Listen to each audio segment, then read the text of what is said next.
Candace Cooper from Locked On ACC. Candace, college basketball fans around the country dreamed of this moment, but it seems like it might be a nightmare for Duke and Carolina. What's your sense on how these fan bases are feeling as they meet for the first time in the NCAA Tournament in the Final Four?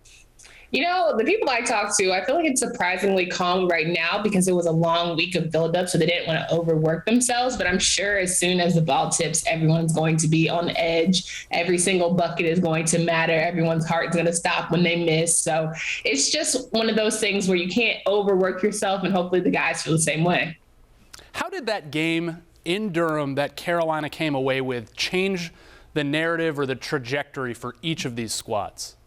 Yeah, I think you have a gut check moment, right? You figure out who you are and what you really want to be throughout the rest of the season and the postseason, rather. And I think every single one of those guys took away a different kind of energy. When it came to UNC, it was more so like, all right, we are a good team. We know what we can be, and in tough moments we can prevail. So let's keep the party going. For Duke, it was all right. The hardest part's out the way. The big moment, the big buildup, it's gone. We have nothing left to overexcite ourselves about because this is all just a bonus. This is all for fun. And of course, you have those expectations, but if you can't even get over, one thing, it's going to definitely hurt your team in regards to your postseason play. So I think they just kind of had a little bit of a weight lifted off their shoulders in terms of expectations, and now they're just really playing for fun and wanting to win.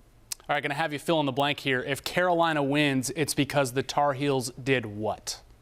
They shot really well. They defended okay. They did enough defensively, but more importantly, they made those free throws down the stretch, and they really just had fun and relaxed, and they didn't let the moment get too big for them. And if Duke wins, they did what? If Duke wins, they played their game. They've been good all season. They have been one of the best teams in the country all season, and they're just reminding folks of why they are excellent. And so I think if everyone just does their role and maybe a hint better than what they normally do, Duke should have no problem. All right, I'm really going to put you on the spot. I know where your loyalty lies, but you cover the ACC now. Got a prediction for us? It's hard to be neutral. I'm not even going to lie to you, but I think as I've gotten older and realized that my checks still due and rent still due on the first, that I'm just like, listen, the sun will rise no matter the outcome. Of course, I bleed the blue from the sky, so I will be cheering for Carolina, but I really want to see a good game overall. So I'm going with the Heels, but I think it's going to come down to a final couple shots. So we'll see a classic here. Candace Cooper from Locked On ACC, always locked in. Thank you for joining us once again. Thank you, Nick.